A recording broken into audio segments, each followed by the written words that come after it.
Welcome to today's webinar offered by the Council for Agricultural Science and Technology, or CAST, in partnership with Nutrien. I'm Chris Boomsma, CEO of CAST, and it's my privilege to start off today's webinar by giving you a little bit of background information on CAST and then talking about the topic at hand today along with the webinar presenter. So first of all, CAST. Since 1972, CAST has been providing credible, unbiased, science-based information about food and agriculture to policymakers, the media, the private sector, and the public. We continue that mission today. CAST is an internationally connected organization, but US-based. It's a 501c3 membership-supported nonprofit. We have organizational and individual members.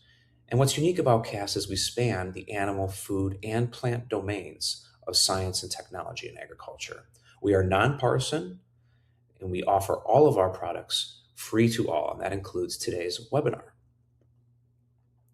The mission of CAST is simple: to convene and coordinate networks of experts, and you'll hear from one expert today, to assemble, interpret, and communicate credible, unbiased, science-based information. Now, our chief audience is often policymakers, but extends to many others, including organizational leaders, educators, scientists, and beyond.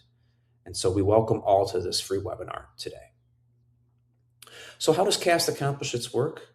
Well, through the support of many, many volunteers. We have volunteers representing scientific societies, companies, nonprofits, and universities.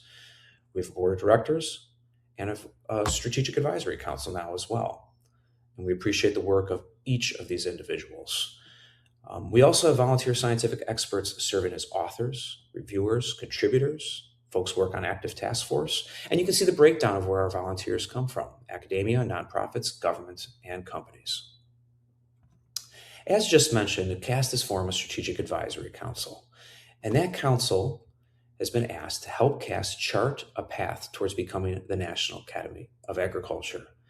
We aren't sure if the organization will be called that, or if the organization's name will change, or what the structure would look like, but that gives you a sense of where CAST is going. But why now? Well, agriculture faces rapid technological change, rising geopolitical competition, shifting consumer expectations, and evolving food and national security risks. And CAST believes the U.S. needs strong, coordinated, cross-sector leadership in agricultural science and technology. The very nature of CAST and how it exists, with over 50 years of history, its vast network of experts, organizational members, individual members, and its audience make it uniquely positioned to fill this national leadership role. So, what is the Advisory Council doing? It's working on defining what it means for CAST to serve as the National Academy of Agriculture, identify capabilities, partnerships, and resources required, define the structure, the governance, and define CAST's role in the national agricultural science landscape.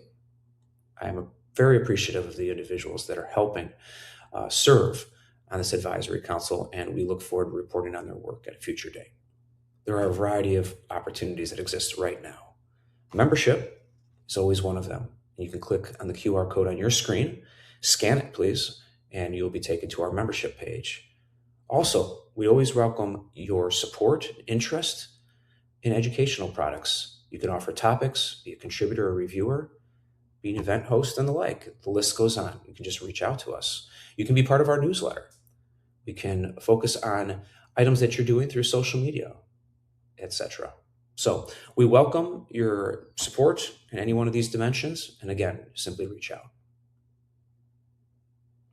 If you'd like to explore CAST more, you can again scan the QR code on the screen at this time, or simply reach out to me. You can see my office number and my mobile number and my email address on the right of the screen, along with my LinkedIn QR code. That will take you right to my profile, and I'd be happy to chat and connect through social media. And now I'm going to move on from describing CAST to introducing today's webinar and speaker. Today's webinar topic is eKonomics Calculators in Practice, Tools and Resources for Soil Fertility and Nutrient Management. Today's speaker is Lyle Cowell, who's a senior agronomist with Nutrien and is based in northern Saskatchewan. His career has been focused on one goal: bringing honest agronomy advice to the farm gate and acting as a bridge between research and the farmer. He spent years working alongside some of Western Canada's leading soil scientists and remains focused on the practical application of soil fertility principles. And with that, Lyle, welcome to today's webinar. Thank you for your participation and bringing us this important message.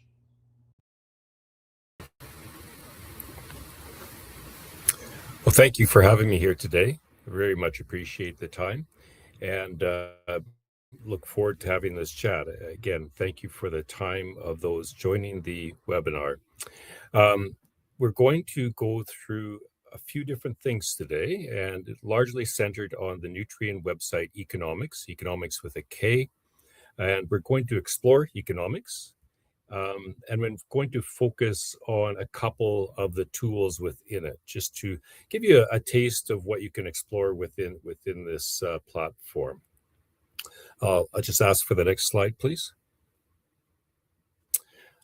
That's my information. I always appreciate, as Chris just did, to the people that share their contact information, and I do so myself. My role with Nutrien is really an extension role.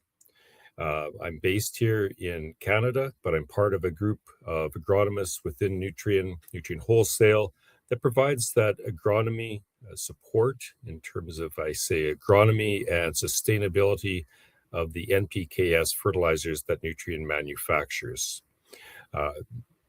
You are certainly welcome to reach out to me after the webinar. I should emphasize my background a little bit, in that it is within soil fertility. I'm going to brush on the topic of soil fertility today, but I am going to spend a significant amount of time talking about farm economics. And I just want to emphasize that I'm a soil scientist, I'm an agronomist, I'm neither an accountant nor an economist. So what I will be bringing to today is a perspective of farm economy, farm input planning at the farm gate. Next slide, please. So what is eKonomics? Well, again, it is a focused website on NPKS fertilizer and NPKS soil fertility. Our objective is really to be that first stop, the first stop shop for NPKS resources, for agronomists, for extension, and for leading farmers. This is not a farm magazine level of understanding. This is not a scientific journal, but rather our attempt is to provide that intermediary place to be for agronomists and scientists, really, to understand agronomy at a farm gate level. It is based on trust. There's very little or no product names, no advertising within this website. And again, it is really just to provide that guiding resource for farmers, for agronomists, and I think to a significant extent to the scientists that study soil fertility. Next slide, please. How do you find it? It's not hard to find. If you just Google eKonomics with a K, you'll quickly find it at the top of your search. You can use this QR code to find eKonomics on your desktop computer, or optionally, the next slide, you can find it on both Apple and Google, as it is not just a web-based website, but it also is available as an app. You'll find a very wide range of resources in both of them. And that's what we're going to do now, is not go to a next slide, but rather I'm going to go towards the screen, which is the eKonomics website. So here it is, eKonomics. We're going to explore the website, give you a taste of what is actually on it. So first of all, in the upper right corner, you'll see that there is a subscribe button. And anybody who's interested in continuing to receive email from eKonomics can subscribe directly to the platform. Next, I think important to note is the Dirt podcast. Mike Howell provides an excellent podcast. And if you are looking for a podcast focused on the general topic of agriculture in North America, Mike does a fantastic job. This is Again, a podcast that tries to, well, it is focus on NPKs fertilizer, but Mike does a very good job of really addressing the general topic of agriculture from a very wide range of angles. So it really would encourage you to subscribe to the Dirt Podcast.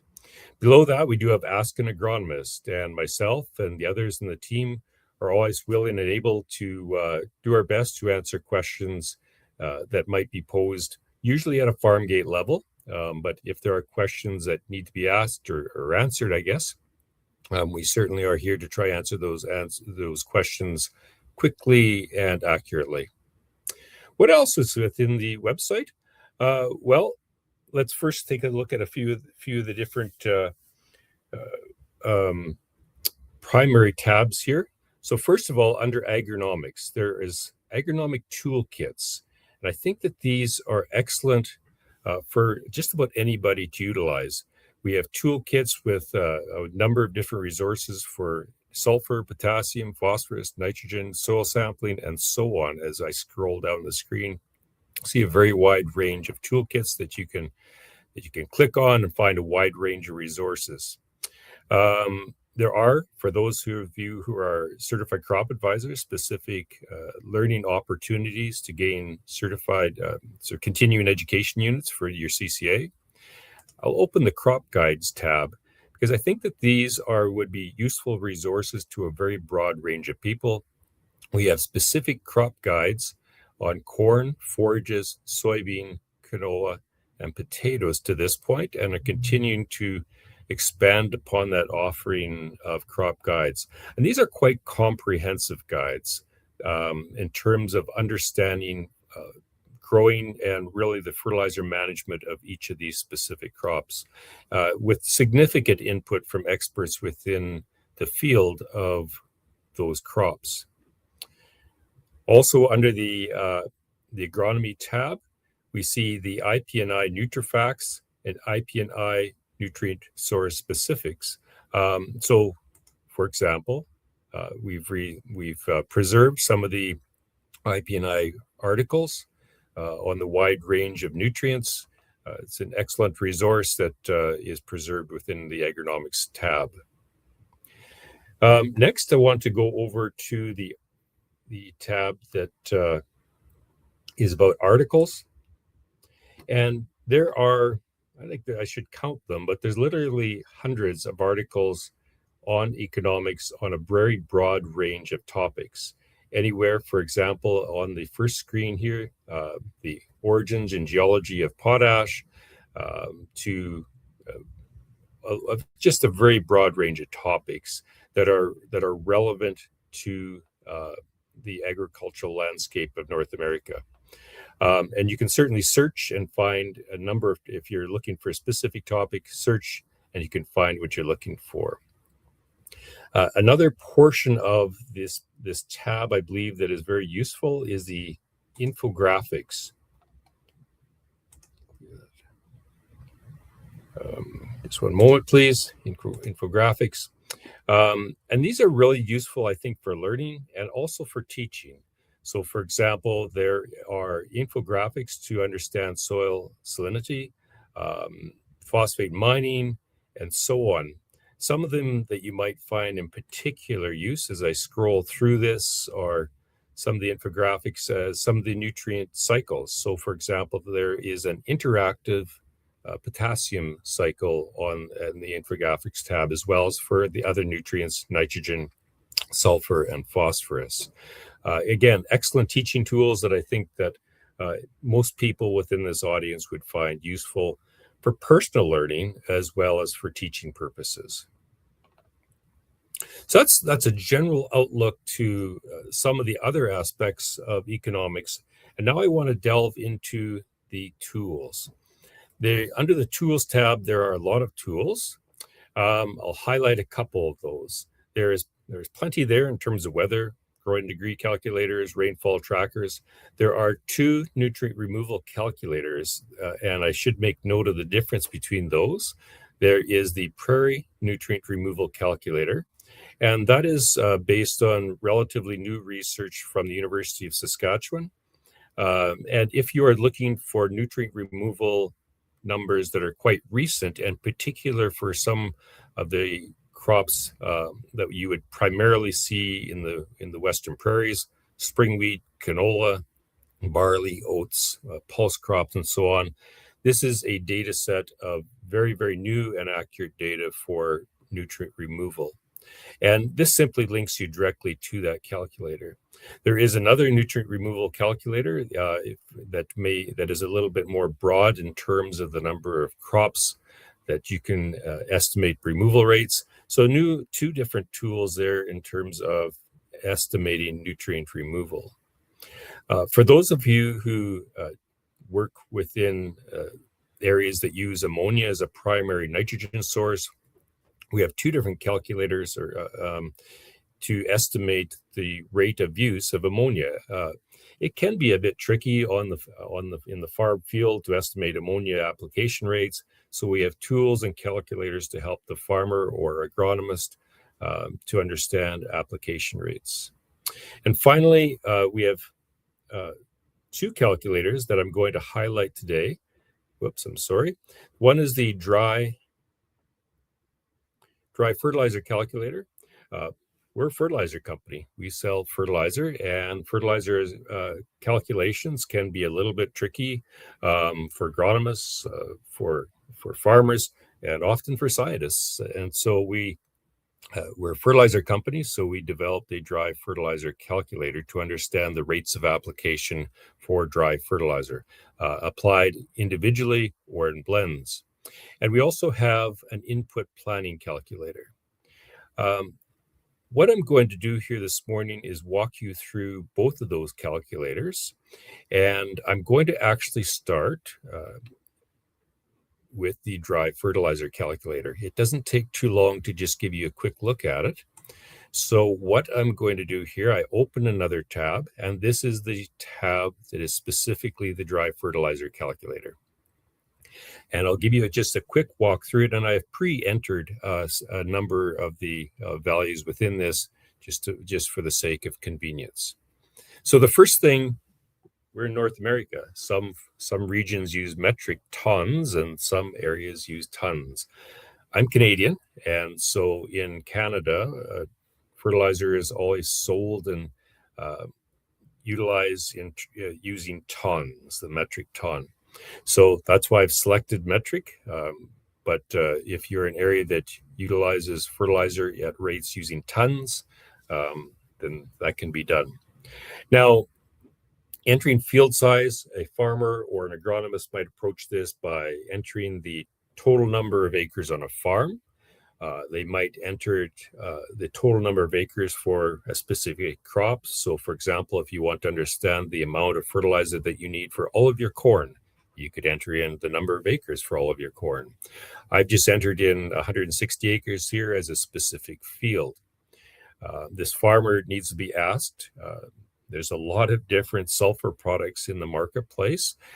Probably the big dividing factor is whether you are going to use ammonium sulfate or an elemental sulfur in most cases. So the calculator does ask the question, how many pounds of sulfur do you want to be applied as ammonium sulfate? And then if you specify that, we'll make sure that that comes through on the final blend. Nutrien does manufacture the product ESN, so it does have the question, and if you want to have some of your urea in the form of ESN, in this case, I will just make it simple and leave it as 100% urea. The next step for the person using this calculator is to enter in the rate of nutrients applied in terms of pounds per acre. Now, I mentioned the difference between regional areas using metric or not using metric. Oddly, in Canada, we buy fertilizer in tons, but when we talk to farmers, it's almost always rates in pounds per acre. We have a bit of a mixed offering of measurement in Canada. So we need to do that. We need to put in the rates per acre that they're going to apply to this specific field. So the proposal will put on 100 pounds of nitrogen, 30 pounds of phosphorus, 15 pounds of potassium, and 15 pounds of sulfur. And we know that that 15 pounds of sulfur will come from the ammonium sulfate form. We then have to understand which fertilizers will be used. Some of these are pre-populated, so urea is 4600. The monoammonium phosphate, we will select monoammonium phosphate, and pre-populated is 11520. Potash is 0060, and so on. Now, if the farmer wants to have estimates of prices as well, they can enter in the prices. And I will just quickly enter in some numbers that are not reflective of any specific marketplace, but just some numbers so we can complete this calculation. And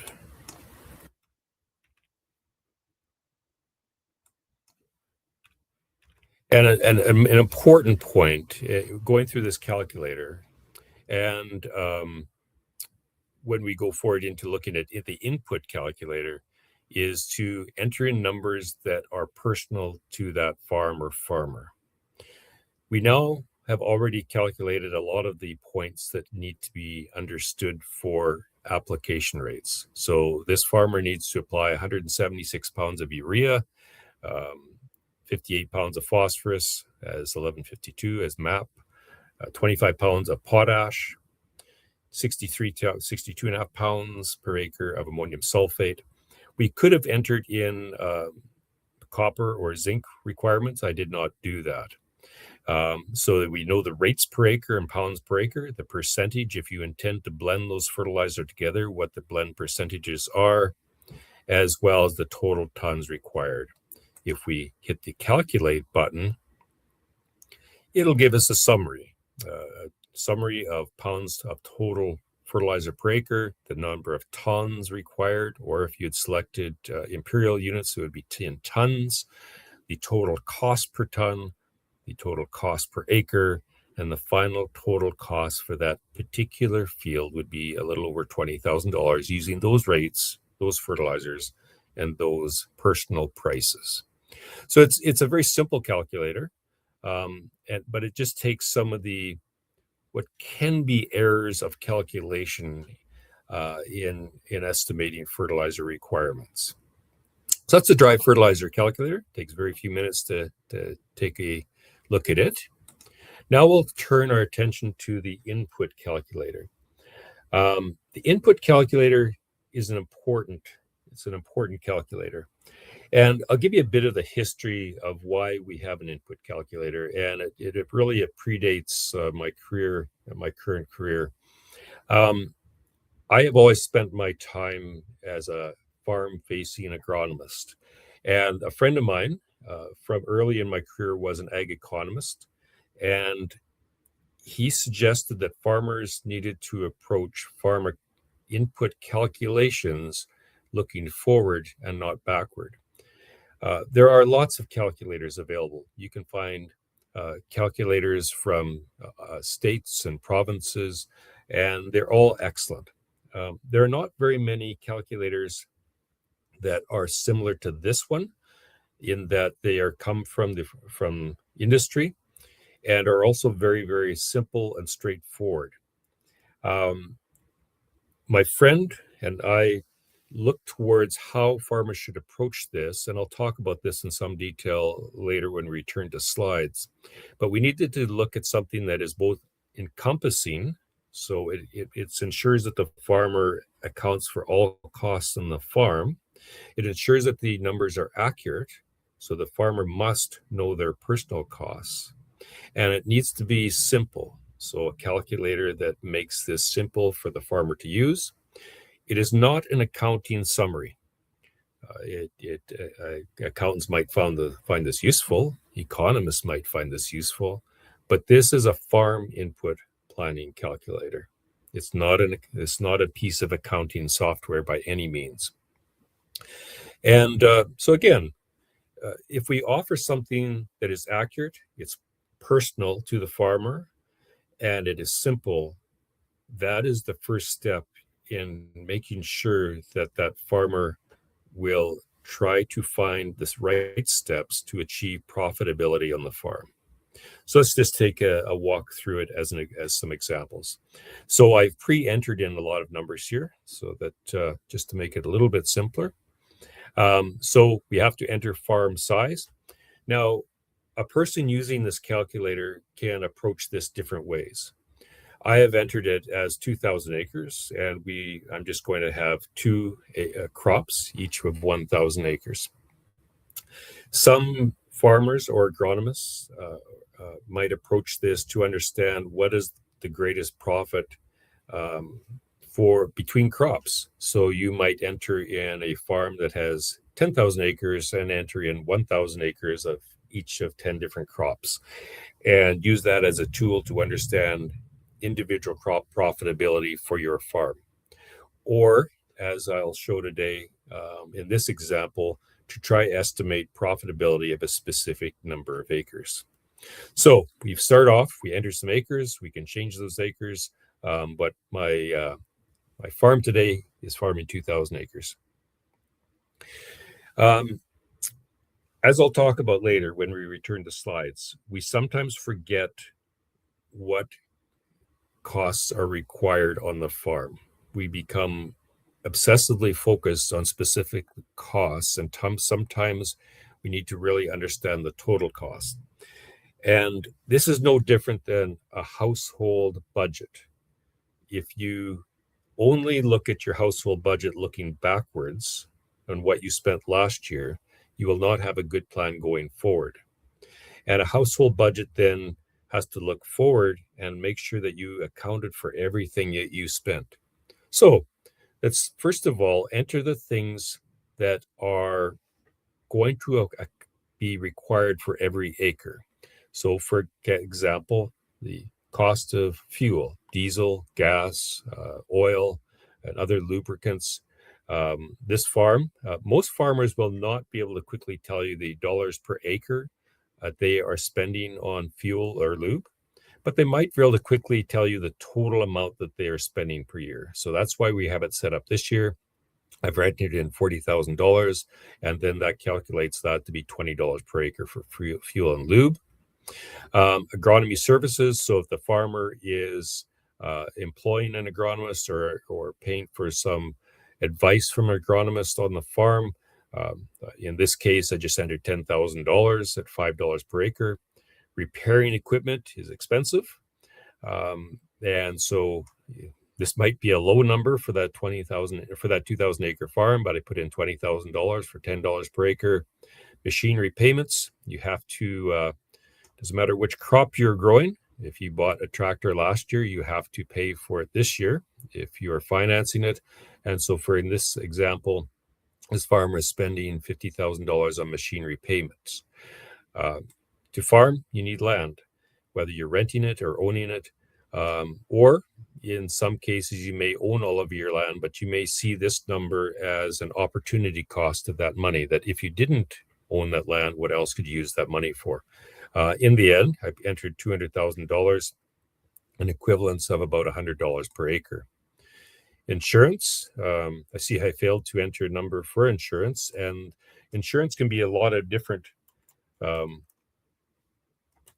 types of insurance depending on where you farm. It might be land insurance, it might be house insurance, building insurance, crop insurance. All the different types of insurance that you're spending needs to go into that spot.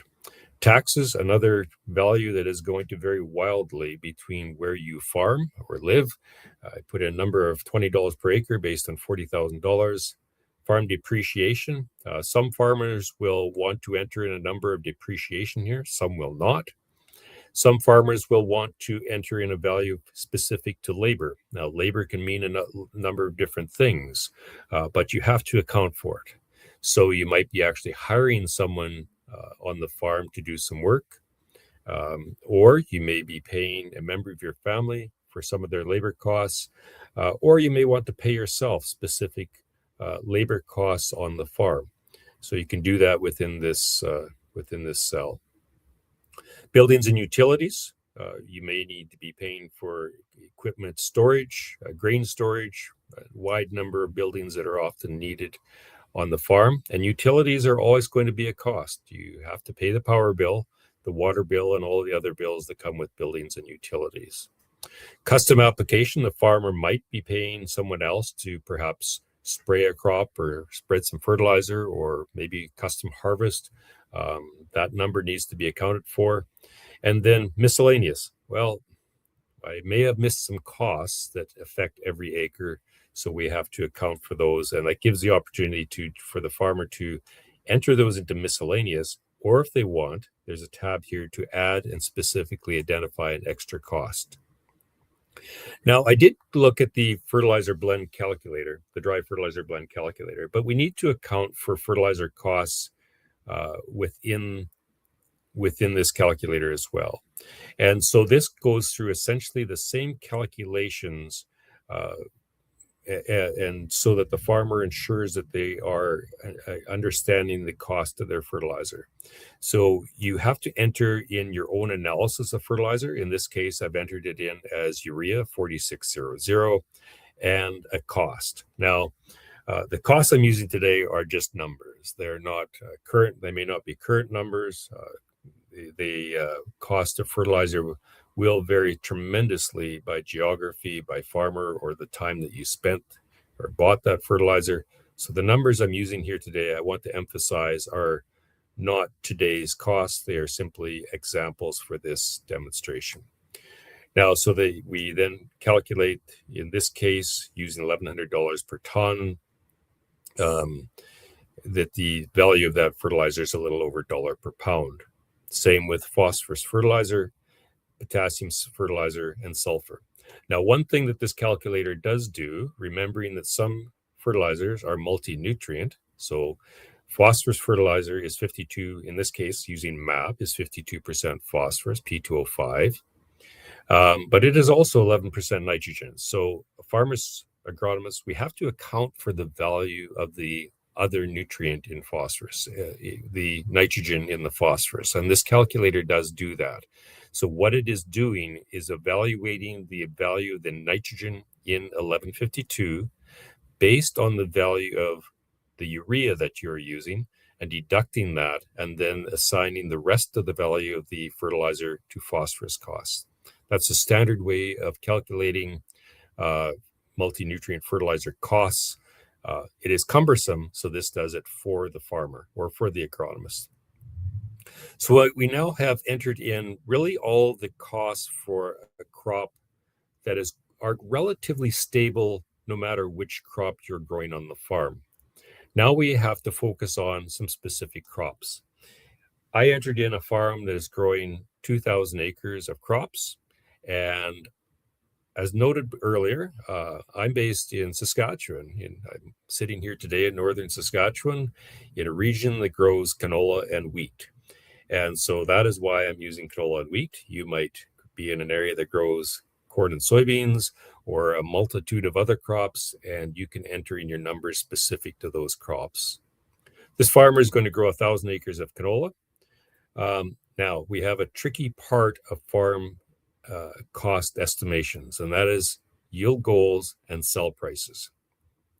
The yield goals that you put into this calculator should be realistic. These are not fanciful, very high yield goals that you hope to attain occasionally.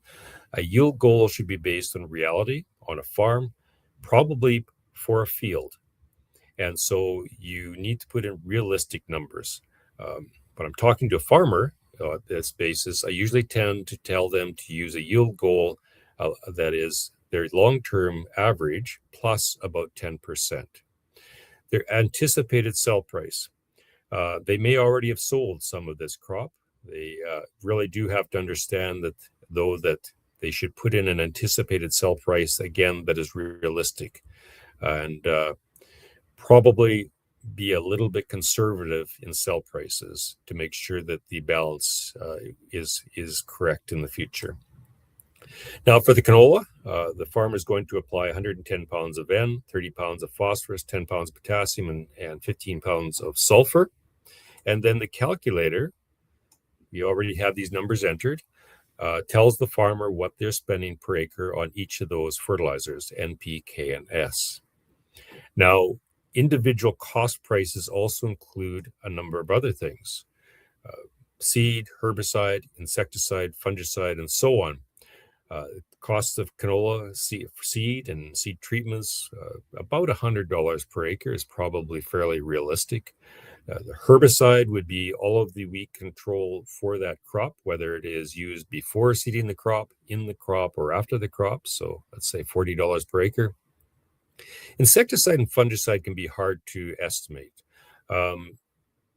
You don't spray every crop usually with an insecticide, and often we don't spray every crop with fungicide. So should we apply a zero, or should we apply the full cost of using insecticide or fungicide, or should we put something in the middle? In this case, in this example, I put something in the middle, that they might or might not use insecticide or fungicide. You can add in micronutrients or nutritional products. In this case, I haven't entered in any of those costs. I have a second crop and exactly the same process. Spring wheat, 1,000 acres, an anticipated yield goal of 55 bushels per acre, an anticipated sell price of $8 per bushel. This spring wheat crop, we will apply 90 pounds of N, 30 of phosphorus, 15 of potassium, and 5 of sulfur. And then again, the calculator has provided the farmer, the agronomist, the scientist, with the estimated cost of fertilizer per acre, and then all those other individual crop prices that we need to account for. Seed treatments, $30 per acre, herbicides, $40 per acre, insecticides, fungicides, you may or may not utilize them. And if you decide to use any other products, be they micronutrients or nutritional products, I should note that you can add in specialty products as well. So if there are other things that you are applying to your crop, if you intend to use them on some or all of your acres, you need to account for them in the budget. So we've added our two crops. We can then select the calculate button. And this gives us a nice summary of the farm and of the crops that we are going to be growing. So 2,000 acres, the total farm profit, $180,000, an average profit of $90 per acre. We need to understand where that profit is coming from. We have two crops, canola or wheat. If we go through all the numbers, it's a nice summary of the total economics on that field, the farm gate economics. The margin for the canola is $154 per acre. The margin for the wheat is only $6 per acre. This is probably a place where the farmer needs to think about crop rotations. We can't grow canola every year on every field. We have to have rotational crops. And so we now have to have some decisions to make on what that best rotational crop is for canola. Perhaps the farmer can say, that's only $6 per acre. Maybe I need to assess the value of a different rotational crop or something different within the costs of growing wheat that we need to assess. And if you want to, you then can change the values. You don't have to start all over. If you click the change values, it'll allow you to go back and adjust the cost and better understand where your costs and income are coming from.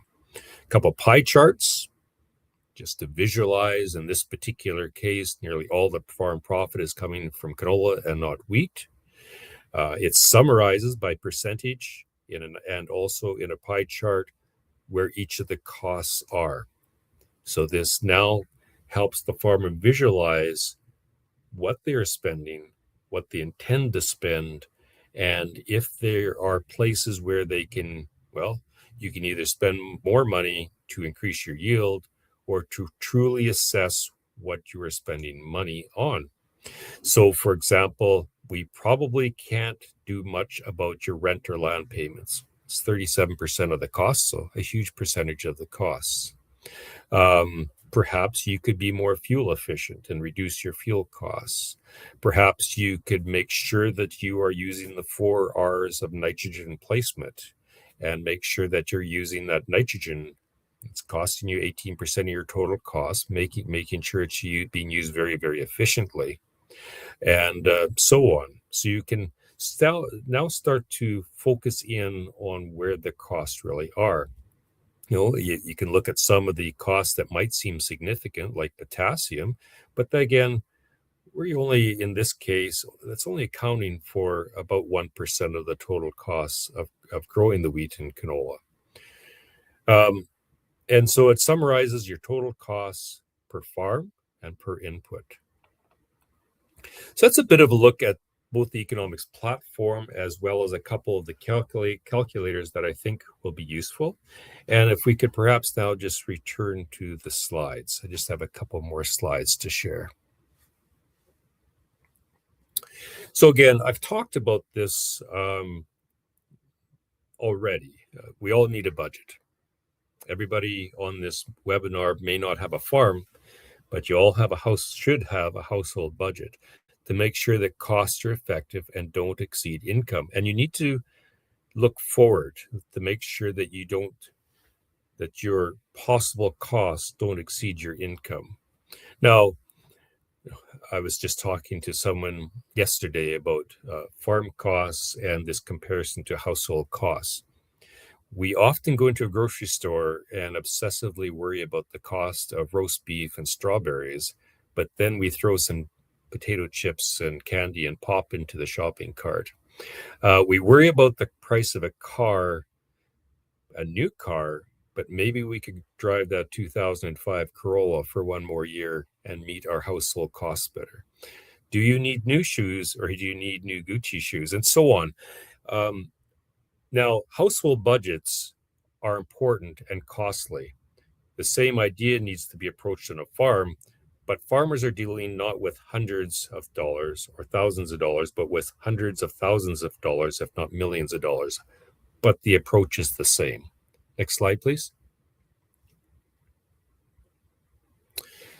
And this then goes back to the goal of the input calculator, to keep it simple, to keep it digestible, to make it personal to that farmer, to make it flexible so that farmer can put in numbers that are realistic for that specific crop and that specific year, to make sure that they haven't forgot costs that then become a burden to them at the end of the year, having spent money that they shouldn't have, to understand the difference between costs that are flexible, that they can change on the farm, and costs that if you reduce the input, it might reduce your yield, or you simply cannot farm without it.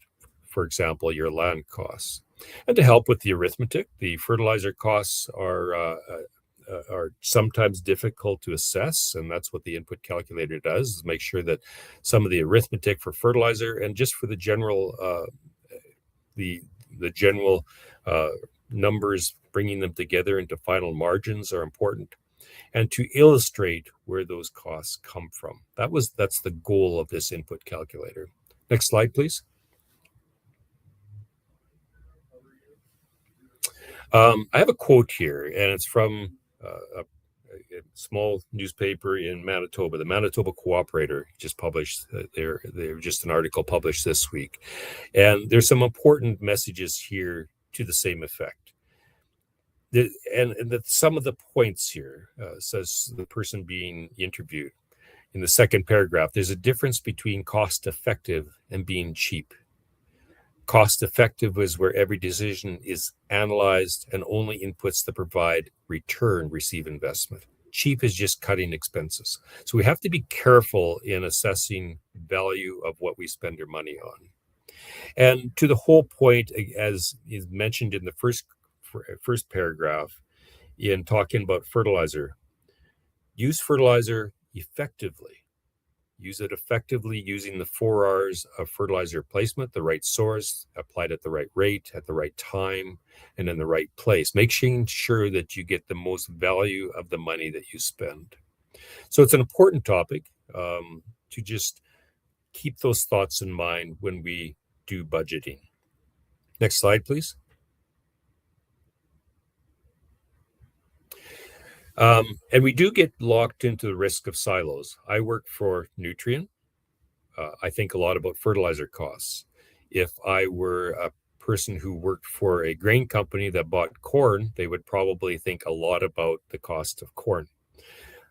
Farmers sometimes get locked into this risk of silos as well. I think the public does. They worry about the singular costs of a certain thing or their singular income from some sort of work that they do. But farms aren't based on individual costs or individual incomes. The farm income, a return on investment on that farm, is based on a lot of different costs and a lot of different types of income. And we have to be flexible, have to be nimble in understanding where those costs are and adjusting our costs, our inputs, as well as our income potential, perhaps growing more beans than corn or wheat than canola, or adjusting acres to find that income balance and return on investment in all the money that you spend. Next slide, please.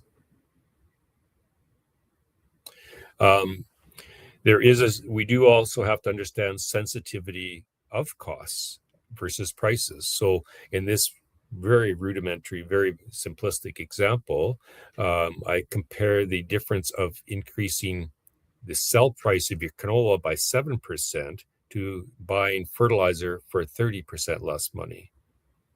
It ends up in the same place. Sometimes a farmer, through choices in buying, ends up buying a product and has to buy a fertilizer, for example, at a high price. And whether those small adjustments we sometimes worry a lot about. We have to, again, look at our costs, but we also have to look at effective marketing of grain. So again, sensitivity of selling grain is much higher, much more effective if time is spent on selling grain properly than worrying about individual costs. We have to do both, no doubt about it, but we have to not forget about any of them.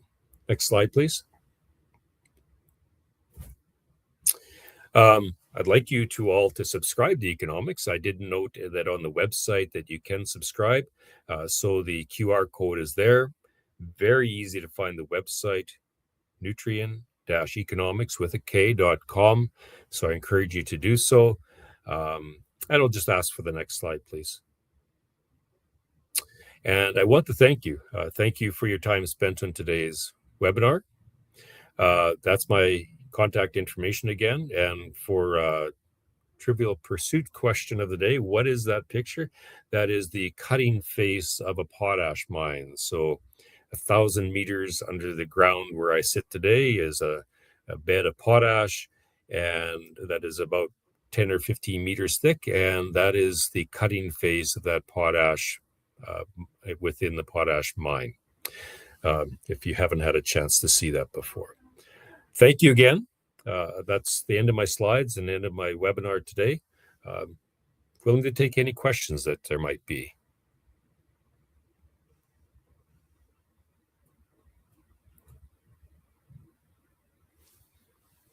Tom has the question.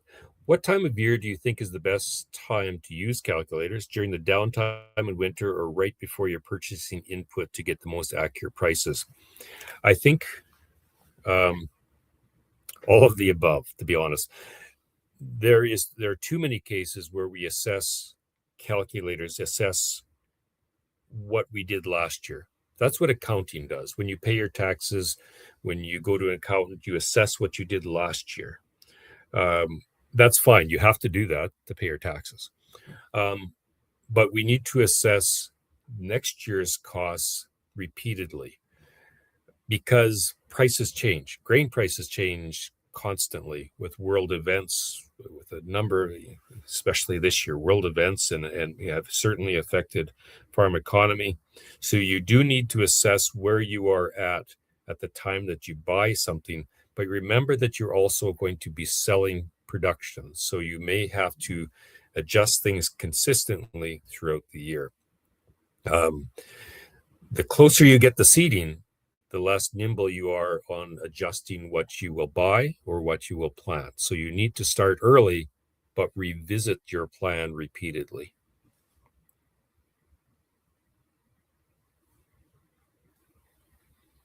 Lydia, what crops does the calculator cover? Just row crops or horticultural specialty crops? Really anything. You can cover any crop. It's personal. It is for your farm. You can enter in 4 acres of strawberries or 100 acres of tomatoes or a fruit crop and enter that in, because you can adjust your costs and your sell prices for your farm. I have the rudimentary, the basic costs available for you to enter, but you can add in extra costs as such. So there might be things that are not identified for growing a specific crop, but you can add those in. So really, it can be used for absolutely any crop. You showed the input planning calculator from Nathan. You showed the input planning calculator separates fixed from flexible costs. What's the thing farmers most often forget to put in? The cost that keeps sneaking up on them. You shouldn't let things sneak up on you, and that is a huge error made. The farmers are faced with the potential to buy hundreds, maybe thousands of different products in today's marketplace, and you have to start with the meat and potatoes of growing a crop. You need land, you need fuel, you need all those things that can't change. But to grow a crop, you also need the nutrients that are deficient on the land that you will be growing that crop. So nitrogen, phosphorus, potassium, sulfur, if they're deficient, or micronutrients, if they're deficient, then you need to account for them. You need to account for all the foundational costs. Now, everybody's the same. Everybody is always tempted to buy that other thing. It might be something fun, it might be a tool or a piece of equipment on the farm that is really not needed, but seems like a great thing to have.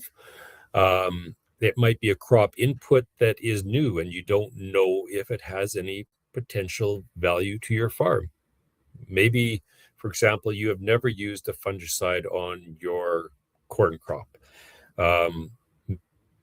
Do you want to plan to apply a $20 fungicide on every acre, or do you want to adjust it based on good agronomy advice on part of your land to see if you'll get a response? That should be done carefully with every input that is not foundational, that is not basic to providing a minimal yield. So farmers do have this pressure to often buy a lot of product, some of which they may not need. And they need to always make sure that they have the minimum of amount of what they need to grow a crop, and approach the rest of those costs very carefully and assess their value on their farm. I should note the flexible versus variable costs. If you're an accountant, you will probably look at some of these and say, that's not actually a variable cost. That's not a fixed cost. This is not accounting software. This is my perception of what is a cost cannot be changed versus costs that can be changed. Next question.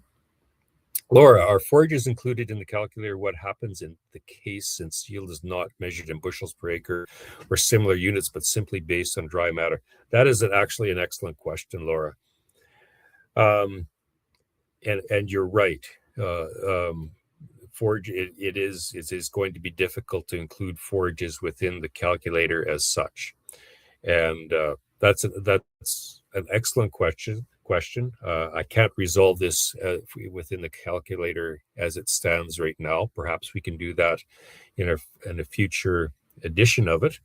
But it does not account for forage costs or forage income. It doesn't account for cows, pigs, chickens, and sheep, or any of those types of things that can't be measured really in tons per acre or bushels per acre. Now, so it does certainly have its limitations. Next question. Paul, how would you handle how would you handle suggesting this technology to a farmer that has been calculating their input costs the same way their entire career as an agronomist?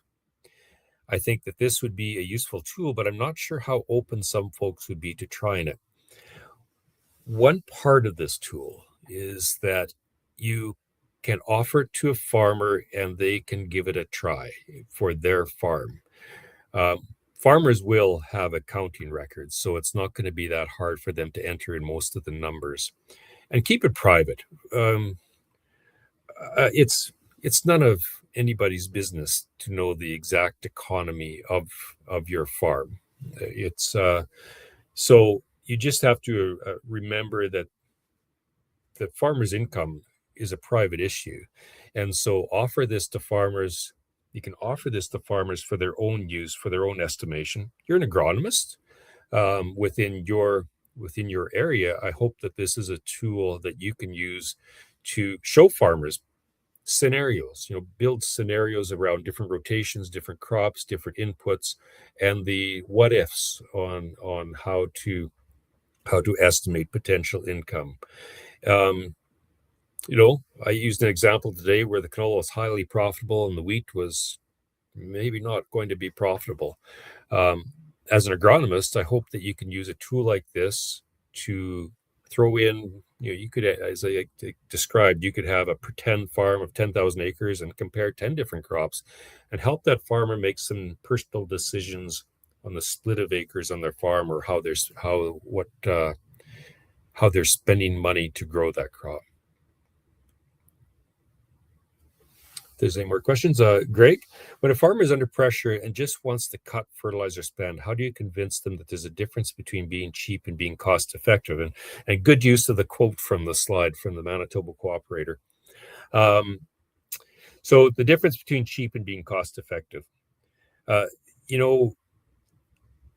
think that when it comes to NPKs fertilizer,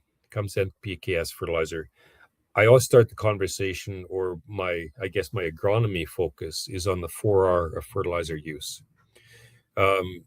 Cutting the cost of fertilizer does not necessarily mean cutting the rate of fertilizer. It might be using it more effectively. I'll give you some examples. If a farmer is applying the same rate of nitrogen across all of their canola acres without any variance, then they are not making good use of their fertilizer. It's wrong rate. If that farmer has marginal land, it might be saline land, solonitic land, flooded land, they have to start looking at appropriate rates per acre. And so sometimes right rate comes down to it's combined with right place, right time, and so on. And that then takes us away from the topic of being cheap and being cost effective. Very often we can increase cost effectiveness by following the 4Rs of fertilizer use. And in the end, a bushel of canola needs a minimal amount of nutrients to grow that bushel. And soil testing, trying to get towards cost effectiveness, we use the 4Rs. We use soil testing. We use perhaps variable rate fertilizer applications. We apply that nitrogen fertilizer or other fertilizer in the right place at the right time to get the cost effectiveness, and rather than being just, I hate the word cheap because the economy on farms can be a tricky thing, but there is a difference between focusing only on cost and focusing on better use of a product. And that, to give the analogy, as I said, we do that in our own personal home budgets. Next question, if there are any.